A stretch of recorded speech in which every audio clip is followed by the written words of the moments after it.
Punishment for the lover. Here I am sitting in a jail cell on my last day of being in it. I'm actually very glad I'm sitting here at the end of my sentence.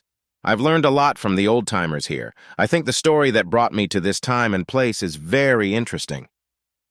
It started when Sally, my wife, and I moved into a swanky new house in a new town on the outskirts of London. It was full of young and up-and-coming people just like ourselves. It was fun to socialize with each other. There were single guys and single girls, but mostly married couples and those who just live together and don't want to get married.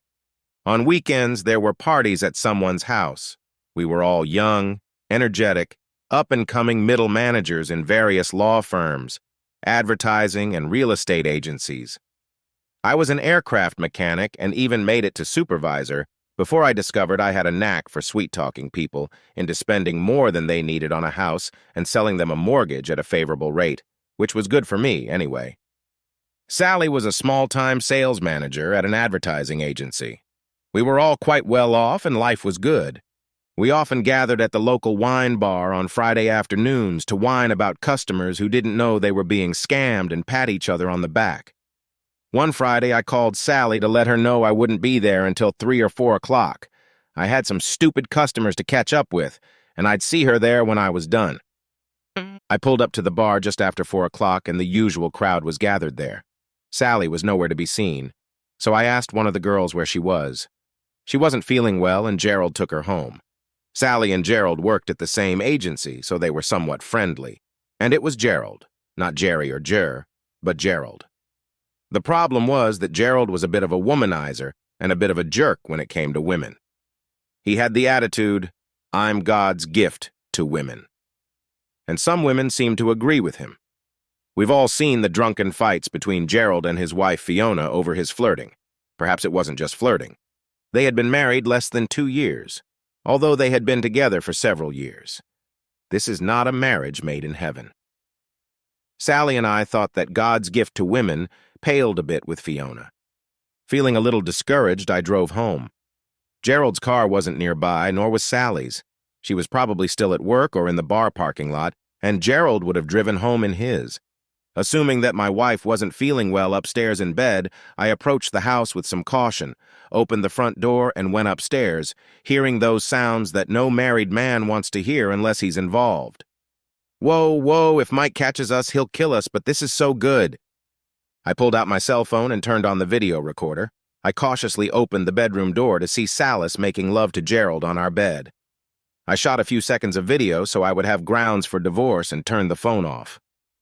The first thing I wanted to do was throw up. The second was to do some damage. The second part was easy. I went to the spare bedroom and pulled out my old cricket bag. I pulled out the cricket stick and walked over to our bedroom. They were still making love. With a heavy thump, I swung the door open. The look on their faces was amazing. Gerald's face became even more amazed when the club hit him sideways in the chest, and he flew off the bed into the wall. I grabbed Sally by her long hair and threw her off the bed and into the corner next to him, yelling, "What the hell are you doing? Like I can't see!" "Mike, baby, things aren't what they seem." "Oh yeah, it's exactly what it looks like." Gerald was already standing, holding his ribs. I grabbed him by his long blonde hair and threw him into the bedroom chair. "Sit here before that cricket stick makes contact with your balls." I pulled out my phone, showed him the video I had recorded, and said, "Sit here or I'll send this video to your wife." I looked at my wife lurking in the corner, shook the cricket stick in front of her face, and said, "If you move, that stick is going to get on your pretty face, and you're going to look bloody ugly by the time I'm done." Nasty, disgusting thoughts visited me. That asshole will be afraid for the rest of his life. He'll never go near my wife again. I went downstairs and got the rope, a 2-inch wide black tape and wire, the kind we use in airplanes to keep nuts and bolts from unscrewing. It's stainless steel about 0.5 millimeter thick, similar to cheese wire. The wire worn on the holder is for cutting cheese. When I got back upstairs, Gerald was still sitting in the chair, and Sally was still crying in the corner. I told Sally to tape Gerald's body to the chair and secure his arms to the chair. She did exactly as I told her and then went back to her corner. I then got a piece of rope, tied it to Gerald's left ankle, ran it across his hips, tied it to his right ankle, and tightened it. His heels were tucked up on either side of the chair, almost touching his thighs. This is the most unpleasant part. I took a piece of steel wire, wrapped one piece around one ankle, then ran it up his thigh, around his genitals to his other ankle, and wrapped it around the rope tied to his ankle. His legs were now held together by the rope, and if the rope broke, he would lose all of his man parts. I pulled out my Swiss Army knife, opened the big blade, put it under the rope, looked him in the eye and said, "Do you know what will happen if I cut this rope?" Through the tears that were now streaming down his face, he nodded. I think he realized what he had gotten himself into. In fact, it's too much. I wrapped the wire around his right ankle in a single coil so that if the rope broke, it would scare the shit out of him, but it wouldn't do much physical damage. I just wanted the bastard to be afraid for his genitals. I won't gain anything by completely crushing him. I think some Roman said that centuries ago. Now to pour salt on the wound, I told Sally to call Gerald's wife Fiona. She could be testy, but I wasn't going to do this alone. I heard Sally say to Fiona, "Can you come over to my house? It's very important." Through the speaker I heard, "No, sorry, I'm a little busy right now." Sally said, "You have to come over." "No, sorry, I'm busy." I took the phone from Sally and said, "Fiona, I've just discovered Gerald in my bed along with Sally. I think you should come over." The phone went silent very quickly. It was about 45 meters from their house to ours, and by the time I got downstairs, the front door had nearly come off its hinges when Fiona burst in. "Where the fuck are they?" she shouted. Not wanting to intrude, I said, "Upstairs." She stormed into our bedroom like a tornado, and all she saw was Gerald tied to a chair, his ankles on either side of his hips, and a piece of cheese wire wrapped around his man parts. She immediately started going at him. "What the hell? Not again." "No, no, no," he said. "I told you I'd cut your balls off next time, and here we are, here." I was amazed at her next actions. Fiona snatched the knife from me and slid it under the rope. "Okay, you asshole. Tell me about each and every date you've made love on since we've been together." He turned gray. She pulled out her cell phone and started walking around him taking videos. He was in no position to argue. You could see he was scared. "So let's name names." And he started spilling out everything he knew. Girls from work, neighbors, friends. Fiona sat down on the bed with an expression of confusion on her face that soon turned to disgust. "These are my friends. You're sleeping with my friends." She looked at me with pleading eyes and said, "Can I have a drink of water? This is too much." I went to the bathroom and got her a glass of water and handed it back to her. She was standing next to Gerald with a knife in her hand. She drank the glass in one go, probably wishing it was gin or vodka. I looked at him. "How many times with that cheating bitch?" Pointing at Sally. "This is the first time, honestly. We were just chatting and got carried away." About the first time, I kind of believed him, since he was threatened, but I'm not sure about the rest. Standing in front of him, Fiona said, "Okay, you asshole. You're hiding something." "What's that?" Her face lowered. "That's not all. I think you're lying. I've been with you for so long, and I know when you're lying, okay." Then she held the knife back out to the rope. "Tell me, cunt, or you will become a eunuch. In fact, you will become more than a eunuch." "Promise me you won't do it if I tell you to," he said, looking down at his genitals. "I promise," she replied. "Okay, that was Felicity." "What? My sister, you asshole. When did this happen?" "At the wedding." "At the one last month?" Lowering his gaze, he nodded at his clamped appendages and said, "Promise not to do that?" "I promise, now get to it." "What wedding? It was just ours and Felicity's last month." "You could see the light go on in Fiona's head." "Our wedding," he nodded, still looking down at the ground. "Weddings, plural?" He nodded. "What? And hers, too?" He nodded again. "I'll remember that moment for the rest of my life. It all happened like it was in slow motion." Fiona leaned into his face and whispered, "You cheated! I lied!" The knife came up and cut the rope. Gerald's legs collapsed to the floor. I saw the wire cut into the flesh of his thighs. This shouldn't have happened, I thought to myself. The wire should have come apart. Then I saw his appendages flying around the room under the pressure of a stream of blood. That sight will haunt me until the day I die. And the screaming was probably the loudest I'd ever heard, and I worked on jet-powered airplanes. A thought flashed through my head. Damn, now I'm going to have to change the carpet and the bed. Then my trauma training kicked in. I rushed past him into the bathroom, tipping him over onto his back. I couldn't lift the injured area, but I could stop gravity. The screaming stopped. He had either passed out from the pain, or I had knocked him out. I grabbed towels, went back and applied them to the wound, yelling to Sally, "More towels and call an ambulance." There was nothing else I could do but put pressure on the wound, and then I noticed Fiona had her phone pressed to her ear. Okay, now the bastard's shutting up. Yes, I said I cut off my husband's appendages with cheese wire. There was a pause while she listened. Yes, I get it. Keep your body parts cool, not cold, not in the freezer. I have just the right amount. Clasping her thumb and forefinger, she took Gerald's appendages and went into the bathroom. Ah, good idea. Cold water is probably the best thing we can do at the moment, I thought. And then I heard the toilet flush. Damn, did she just flush that down the toilet? She went back into the bedroom and said to the person on the phone, "Done it. Now everything is nice and calm." Another pause. "No, not a game. That bastard cheated on me. He won't do it again, will he?" And she laughed. More towels. Now he looked very pale. The police were the first to arrive. A young constable came through the bedroom door and said, "What's going on?" And his actions didn't end there as his dinner joined the mess on my already filthy carpet. Fortunately, paramedics were made of sturdier stuff and had probably seen it all before. "Well done, buddy. Now we've got it covered. You may have saved his life.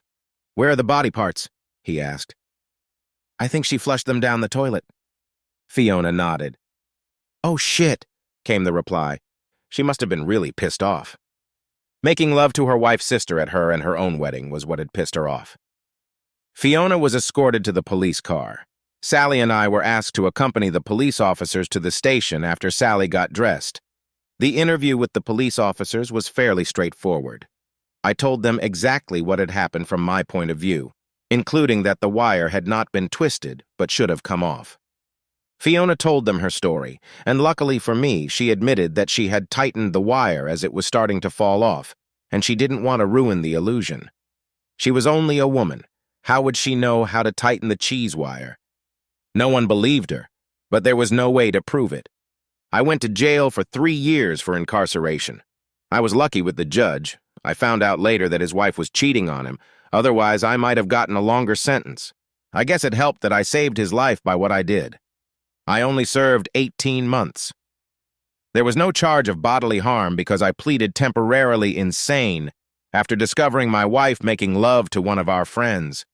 Fiona got probation for illegally disposing of human body parts or something like that, and was forced to see a psychiatrist. Sally was the innocent party and wasn't charged with anything. I divorced Sally, and it happened while I was in jail. Sally lost her house because she couldn't keep up the payments without my paycheck. She almost lost her job because Gerald worked at the same place. Epilogue. My stay in prison was pretty easy.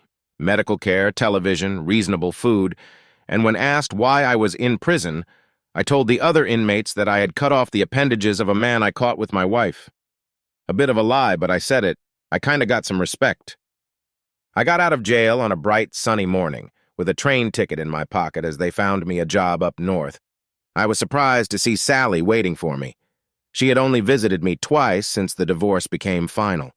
Despite the warm day, she was dressed in a belted raincoat, and I had a feeling I knew where this was going, as it was one of my fantasies. As I approached her, I was convinced I was right. She carefully unbuckled her belt and gradually unfastened her raincoat, holding it in front of her so that I could see that she was naked except for her stockings and suspender belt. She closed the raincoat, leaving her large cleavage exposed.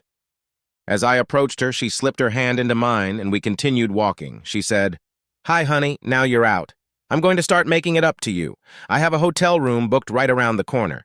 I was looking forward to a few beers after being away for 18 months, but I could get beer any time, but love was harder to come by. I looked at her and said, "Lead the way, my lady." As we walked, she said to me, as if trying to make a point before we reached the hotel, "I know we are divorced, but I want to make it up to you. I love you, and I know I made a big mistake. I don't know what came over me.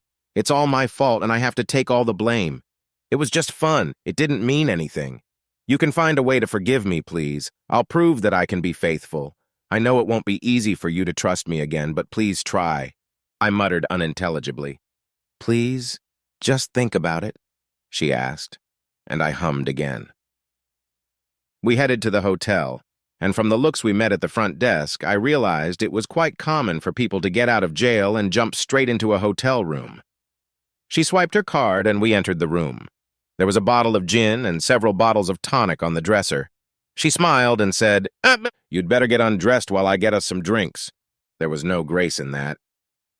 I drank the gin with relish, then ripped off her coat and threw it on the bed. Thank you. I enjoyed it.